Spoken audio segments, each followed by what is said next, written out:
So how would IBM, how would you deal with IBM in as an independent republic? It would still be here and however the people want to deal with it. Right. I mean, Yeah. really, if they feel there's a value to IBM being here, then they're here. I mean, it's really up to the people about why that happens. I don't have any doubt that if there was a general vote right now taken in the state of Vermont as to whether Vermont Yankee should be closed, it would be overwhelmingly in favor of closing it. I don't think it would even be close. Okay, I trust the people to do the right thing, and you know what?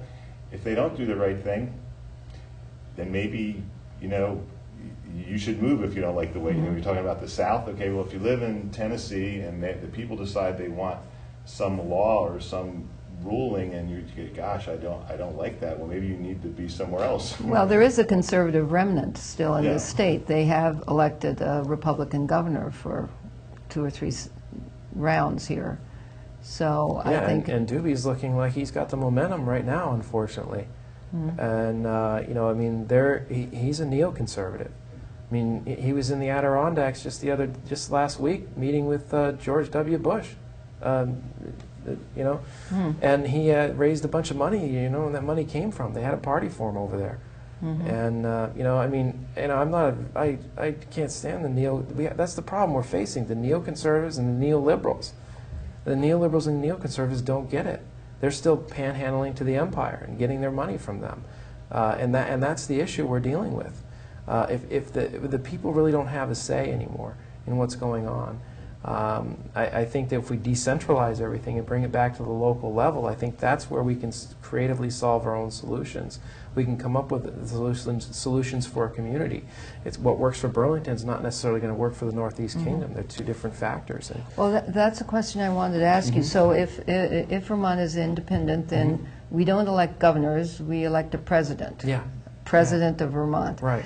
And how else would you think that our government would be restructured? Will it be a centralized in Montpelier type government? What I would envision would be a decentralized. We would model the Swiss system. It's a decentralized direct democracy, and it's one of the oldest democracies in the world. They have a foreign policy of non-intervention. They haven't been involved in a military conflict since 1515. So I would envision that, and the president would have very little power. In Switzerland, the president has very little power. In fact, he rotates amongst a group Right, of... I think it's every year there's a new president. Most citizens of Switzerland don't even know who the president is. That is the goal. That would be where the people have the power. They agree on certain things that should be centralized, like environment and different issues. But when it comes to the people making their own decisions and solving problems for their social programs in their own community, that's left up to that community. They have locally funded and locally controlled schools. They have some of the best schools in the world as a result. Vermont could become the tax haven for North America. There's a number of things that we could do. You know, we have Vermont products are shipped all over the world, but as an independent republic of Vermont, I think our products become much more valuable and much more wanted throughout the world if we stood up to Goliath. And that's really the battle. David and Goliath is what we're facing. Little Vermont standing up to the empire. Imagine that. One of the big things certainly everybody talks about is jobs, which has a relationship to money. But if, you know, using just Terry's idea, if we had free health care in the state of Vermont, like if we had a healthcare system where it didn't burden businesses or people, you know how many businesses would want to move into the state? We wouldn't have to worry about jobs, because that's the biggest thing around the country that's burdening especially small businesses, is having to take care of health care. I work for a company that has 5 or 6 employees. Well, he doesn't want to add more employees because then he has to provide health care. Okay? So he's trying not to grow. And once you get to a certain point, of course, then you have that incredible burden of having to provide health care. The businesses would flock here if we had free health care and some other things that would be beneficial by certainly shedding this big problem, which is 50% of our economy is based on war. You know, the whole national economy, our state economy, it's based on war, something that has no end product is of any use to anybody. It's just destructive. Here's a couple examples of why the federal government's broken and it's unfixable. I mean, one of them is the Department of Energy. The Department of Energy was put in place to get ourselves off of dependence on foreign oil. Well, when that department was put in place, we were 50% dependent on foreign oil. The department's still there, and we're spending, I think, $30 billion a year on that department, and it's increased our dependence on foreign oil. It's those types of programs that the reason it's unfixable. The other thing is that we continue to prop up the economy by doing bailouts. It's going to lead to hyperinflation, which means the dollar is going to be worthless. I mean, just imagine taking $1,000 to buy a loaf of bread. And that's what we're facing here. That's the reality of the situation. That's why we have to cast away. Vermont becomes its own republic, institute its own currency, and really take charge of our lives again. Really, that's real progressive thinking, in my opinion. But we don't all agree that the federal government is totally unfixable. And hyperinflation is something that is a risk, but I don't think that it's a certainty. Also, we were talking about what the people of Vermont want. Well, that's an issue of democracy. Personally, I would favor the Swedish system over the Swiss system. But wait, when you say democracy in Vermont, okay, we passed a bill in the state legislature saying that farmers could grow industrial hemp, right? Yes. We can't. I don't know. Yeah, They won't let us. Yeah, Overwhelming. it's passed. But the feds won't let us. Okay, now we care about our environment, right?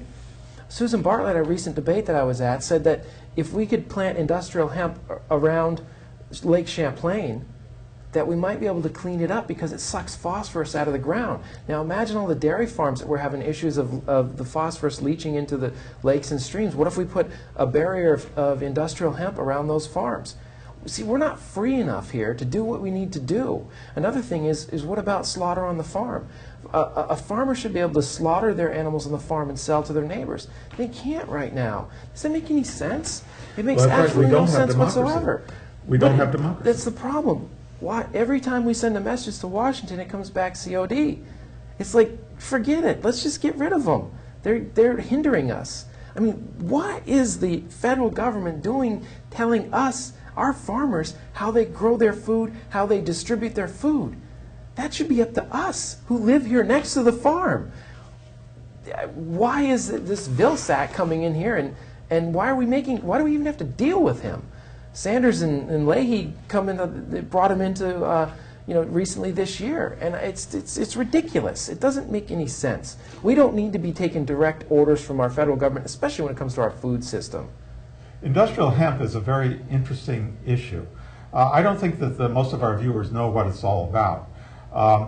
Some of them think that hemp is the same as marijuana, but it isn't.